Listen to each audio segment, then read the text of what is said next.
A paz do Senhor a todos. Nós hoje vamos dar continuidade à nossa leitura diária da Palavra de Deus. Vamos ler alguns capítulos da Palavra, né? E hoje nós vamos ler Levítico 3 e 4.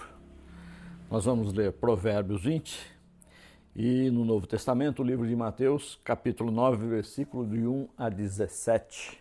Vamos orar nesse momento, agradecendo a Deus por todas as coisas. Senhor Deus, te agradecemos, ó Pai, pela semana que passou. Sabemos que Tu esteve conosco, Senhor, ao nosso lado, nos dirigindo, nos amparando, Senhor, nos livrando de todo o mal, Senhor. E nós te agradecemos pela Tua grandeza, pela Tua bondade, pela Tua misericórdia. Neste momento vamos ler aqui a Tua palavra, Senhor, Tu estejas preparando os corações das pessoas que irão assistir, esteja tocando cada vida, dando elas, Senhor, que elas possam ter entendimento da Tua palavra e que isso possa significar, ó Deus, uma mudança na vida de cada uma delas, ó Pai. É o que eu te agradeço, no nome santo e poderoso de Jesus. Amém. Então vamos lá no primeiro capítulo, né, no Antigo Testamento, ou no Velho Testamento, como algumas pessoas preferem dizer, né? E nós vamos ler o Levítico, capítulo Levítico 3 e 4. Capítulo 3, a oferta de comunhão. É quando Deus estava ensinando o povo como preparar, fazer as ofertas, como preparar as coisas do tabernáculo, como fazer para se chegar diante dele, e todas essas coisas que a gente conhece pelo caminho. Quando a oferta de alguém for sacrifício de comunhão, assim se fará. Se oferecer um animal do gado, seja macho, seja fêmea, apresentará ao Senhor um animal sem defeito. Porá a mão sobre a cabeça do animal, que será morto à entrada da tenda do encontro. Os descendentes de Arão, os sacerdotes, derramarão o sangue dos lados do altar. Desse sacrifício de comunhão, oferta preparada no fogo, ele trará ao Senhor toda a gordura que cobre as vísceras e está ligada a elas, os 2 rins com a gordura que os cobre e que está perto dos lombos, e o lóbulo do fígado, que ele removerá junto com os rins. Os descendentes de Arão queimarão tudo isso em cima do holocausto que está sobre a lenha acesa no altar, como oferta preparada no fogo, de aroma agradável ao Senhor. Se oferecer um animal do rebanho como sacrifício de comunhão, ao Senhor trará um macho ou uma fêmea sem defeito. Se oferecer um cordeiro, ele o apresentará ao Senhor. Porá a mão sobre a cabeça do animal, que será morto, diante da tenda do encontro. Então os descendentes de Arão derramarão o sangue dos lados do altar. Desse sacrifício de comunhão, oferta preparada no fogo, ele trará ao Senhor a gordura, tanto a cauda gorda, cortada rente à espinha, como toda a gordura que cobre as vísceras e está ligada a elas.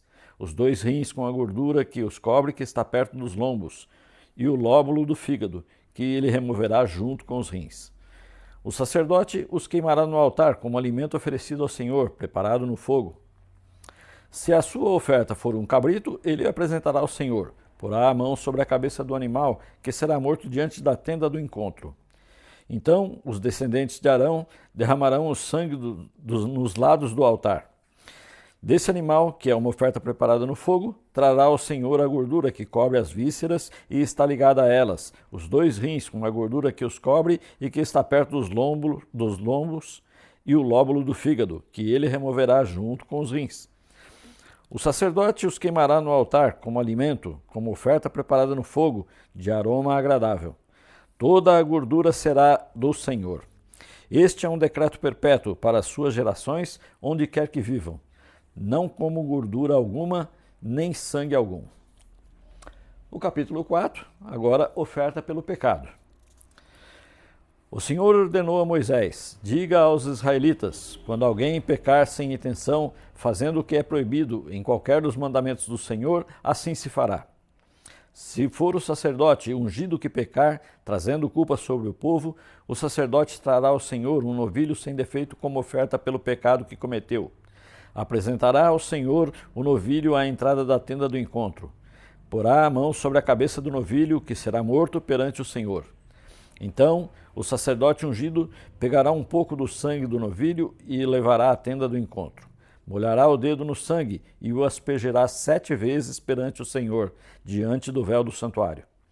O sacerdote porá um pouco de sangue um pouco do sangue nas pontas do altar do incenso aromático que está perante o Senhor na tenda do encontro. Derramará todo o resto do sangue do novilho na base do altar do holocausto, na entrada da tenda do encontro. Então retirará toda a gordura do novilho da oferta pelo pecado, a gordura que cobre as vísceras e está ligada a elas, os 2 rins com a gordura que os cobre e que está perto dos lombos, e o lóbulo do fígado, que ele removerá junto com os rins, como se retira a gordura do boi sacrificado como oferta de comunhão. Então o sacerdote queimará essas partes no altar dos holocaustos, mas o couro do novilho e toda a sua carne, bem como a cabeça e as pernas, as vísceras, os excrementos, isto é, tudo o que restar do novilho, ele levará para fora do acampamento, a um local cerimonialmente puro, onde se lançam as cinzas. Ali os queimará sobre a lenha de uma fogueira, sobre um monte de cinzas. Se for toda a comunidade de Israel que pecar sem intenção, fazendo o que é proibido em qualquer dos mandamentos do Senhor, ainda que não tenha consciência disso, a comunidade será culpada. Quando tiver consciência do pecado que cometeu, a comunidade trará um novilho como oferta pelo pecado e o apresentará diante da tenda do encontro. As autoridades da comunidade porão as mãos sobre a cabeça do novilho perante o Senhor, e o novilho será morto perante o Senhor. Então o sacerdote ungido levará um pouco do sangue do novilho para a tenda do encontro, molhará o dedo no sangue e o aspergerá 7 vezes perante o Senhor diante do véu. Porá o sangue nas pontas do altar que está perante o Senhor na tenda do encontro e derramará todo o restante do sangue na base do altar dos holocaustos, à entrada da tenda do encontro. Então retirará toda a gordura animal e a queimará no altar, e fará com este novilho como se faz com o novilho da oferta pelo pecado. Assim, o sacerdote fará propiciação por eles e serão perdoados. Depois, levará o novilho para fora do acampamento e o queimará como queimou o primeiro. É oferta pelo pecado da comunidade. Quando for um líder que pecar sem intenção, fazendo o que é proibido em qualquer dos mandamentos do Senhor, o seu Deus, será culpado. Quando o conscientizarem do seu pecado, o líder trará como oferta um bode sem defeito. Porá a mão sobre a cabeça do bode, que será morto no local onde o holocausto é sacrificado perante o Senhor. Esta é a oferta pelo pecado. Então o sacerdote pegará com o dedo um pouco do sangue da oferta pelo pecado e o porá nas pontas do altar dos holocaustos e derramará o restante do sangue na base do altar. Queimará toda a gordura no altar, como queimou a gordura do sacrifício de comunhão. Assim, o sacerdote fará propiciação pelo pecado do líder, e este será perdoado. Se for alguém da comunidade que pecar sem intenção, fazendo o que é proibido em qualquer dos mandamentos do Senhor, o seu Deus, será culpado. Quando o conscientizar de seu pecado, trará como oferta pelo pecado que cometeu uma cabra sem defeito.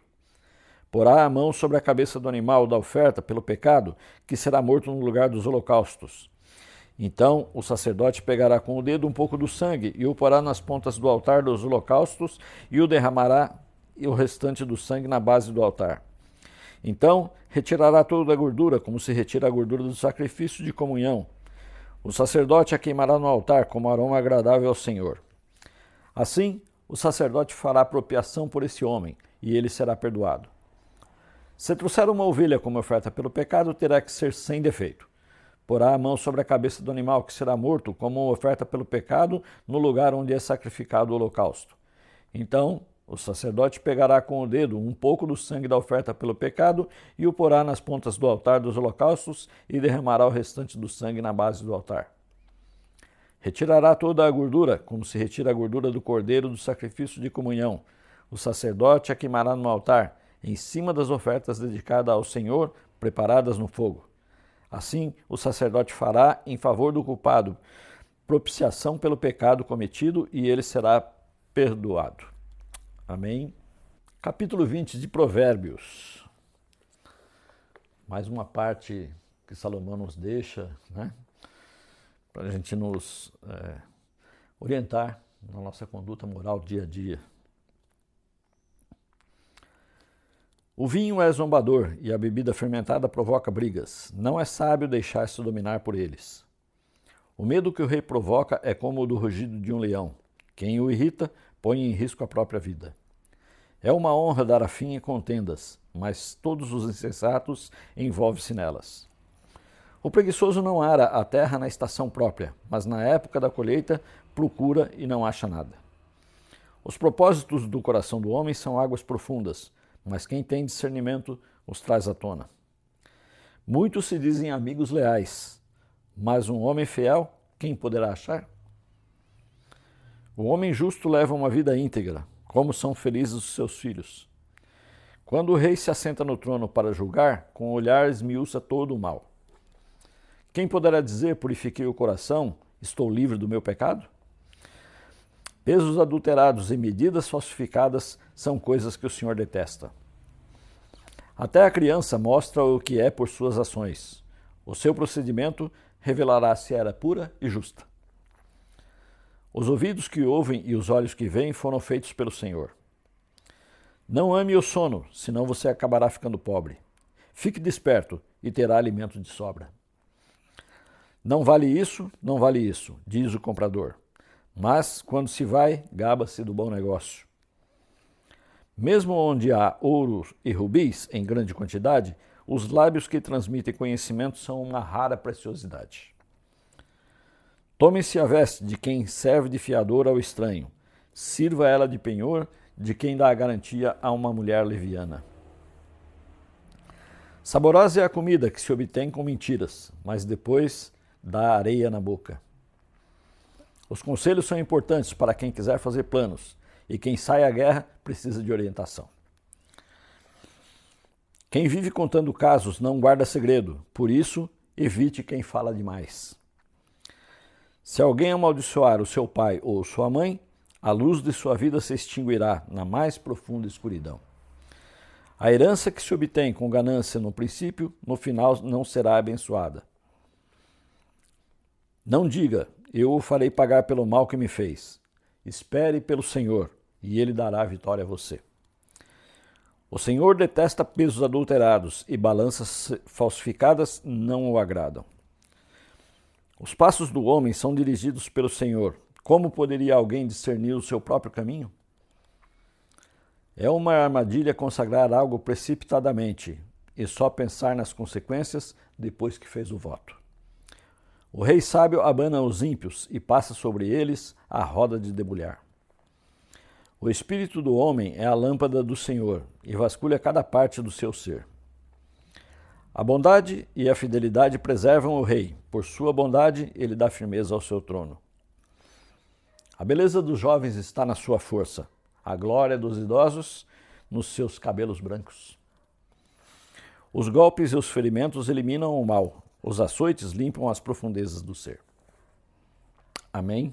Agora vamos lá para o Novo Testamento. Nós vamos ler Mateus, do capítulo 9, a partir do versículo de 1 até o 17. Jesus cura um paralítico. Entrando Jesus num barco, atravessou o mar e foi para a sua cidade. Alguns homens trouxeram-lhe um paralítico deitado em sua maca. Vendo a fé deles que tinham, Jesus disse ao paralítico: tenha bom ânimo, filho, os seus pecados estão perdoados.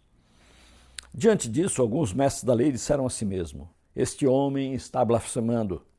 Conhecendo Jesus os seus pensamentos, disse-lhes: por que vocês pensam maldosamente em seu coração? O que é mais fácil dizer: os seus pecados estão perdoados? Ou levante-se e ande? Mas para que vocês saibam que o Filho do Homem tem na terra autoridade para perdoar pecados, disse ao paralítico: levante, pegue a sua maca e vá para casa. Ele se levantou e foi. Vendo isso, a multidão ficou cheia de terror e glorificou a Deus, que dera tal autoridade aos homens. Chamado de Mateus. Saindo Jesus, viu um homem chamado Mateus sentado na coletoria e disse-lhe: siga-me. Mateus levantou e o seguiu. Estando Jesus em casa, foram comer e com ele os seus discípulos, muitos publicanos e pecadores. Vendo isso, os fariseus perguntaram aos discípulos dele: por que o mestre de vocês come com publicanos e pecadores? Ouvindo isso, Jesus disse: não são os que têm saúde que precisam do médico, mas sim os doentes. Vão aprender o que significa isso. Desejo misericórdia, não sacrifícios. Pois eu não vim chamar os justos, mas os pecadores. E Jesus é interrogado acerca do jejum também. Então, os discípulos de João vieram perguntar-lhe: por que nós, os fariseus, jejuamos, mas os teus discípulos não? Não. Jesus respondeu: como podem os convidados do noivo ficar de luto enquanto o noivo está com eles? Virão dias quando o noivo lhes será retirado, então jejuarão. Ninguém põe remendo de pano novo em roupa velha, pois o remendo forçará a roupa, tornando o pior o rasgo. Não se põe vinho novo em vasilha de couro velha. Se o fizer, a vasilha arrebentará e o vinho se derramará, e a vasilha se estragará. Ao contrário, põe-se vinho novo em uma vasilha de couro nova, e ambos se conservam. Amém? Quem tem ouvidos para ouvir, ouçam a palavra de Deus. E que Deus nos abençoe e nos livre de todo o mal, em nome de Jesus. Amém.